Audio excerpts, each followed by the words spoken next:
I'm in Kharkov, Ukraine, and I've been hearing a lot of stories about how in the United States, something like three-quarters of the population that's been polled would favor a no-fly zone over Ukraine.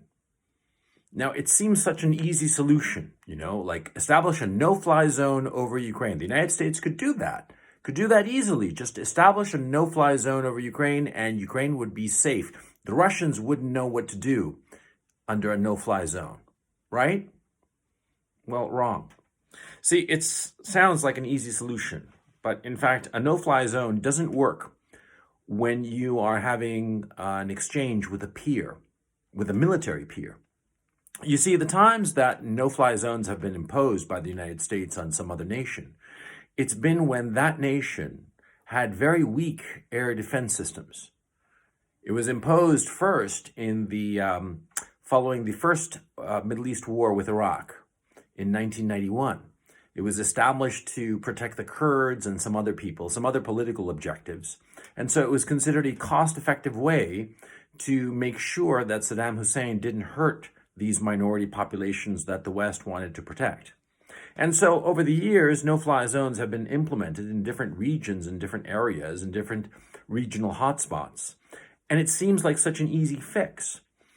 But it doesn't work with somebody who's got sophisticated equipment, sophisticated air defense equipment, like the Russians. You see, if the United States tried to impose a no-fly zone over Ukraine, the Russian Air Force would blow the American Air Force out of the skies. And that would mean a real war between the United States and Russia. Because Russia has the equipment. They have the radar systems, they have the aircraft, the guided missile systems to really hurt the United States.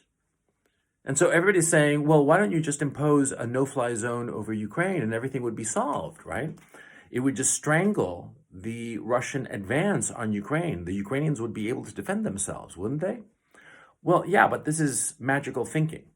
It's assuming that American air forces and air systems would be so superior to the Russians that it would be an achievable goal. But it's not. And this kind of magical thinking, this kind of irresponsible thinking, is what has caused a lot of problems so far.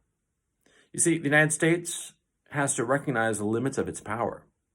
It can't just throw hissy fits and decide that it's going to do something unilaterally without taking into account the wishes of the other participants, because those other participants are strong.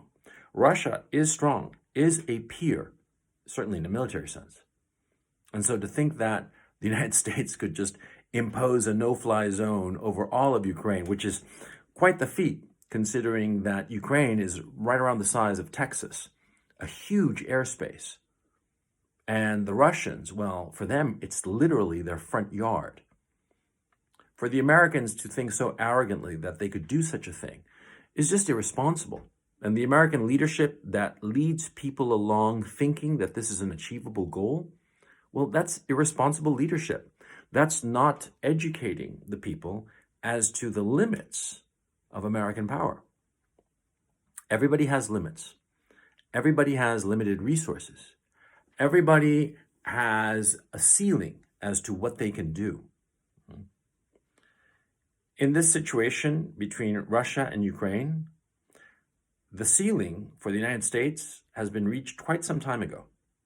If they were to get involved, even peripherally, in the Ukraine and Russia situation, well, the United States at best would suffer a bloody nose, and at worst would find itself involved in a major war with somebody who's going to fight to the death.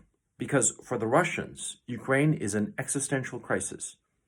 It doesn't matter what you think of the Russian leadership. It doesn't matter what you think of the Ukraine leadership. It doesn't matter what you think, what caused the present conflict. None of that really matters. What matters is who cares more about Ukraine, the United States or the Russians? For the Russians, this is existential. They will fight to the last man over Ukraine. Will the United States fight to the last man over Ukraine? It won't, or at least it shouldn't. But if it were to get involved, pointlessly get involved, Ukrainians would suffer, Russians would suffer, Americans would suffer for no reason whatsoever. Because for the United States, there is literally nothing to be won by getting involved in the Ukrainian war. I personally do not want to see the Ukrainian situation expand to include other powers, because the only people who will suffer are the Ukrainian people.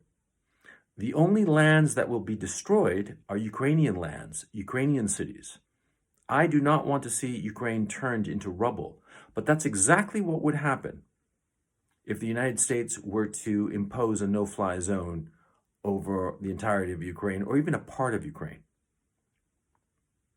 And so that's why I'm opposed to it, because it would only hurt the Ukrainian people, and the Americans can't do it, because for the first time in a very long time, they are faced with a military rival that is equal to the challenge.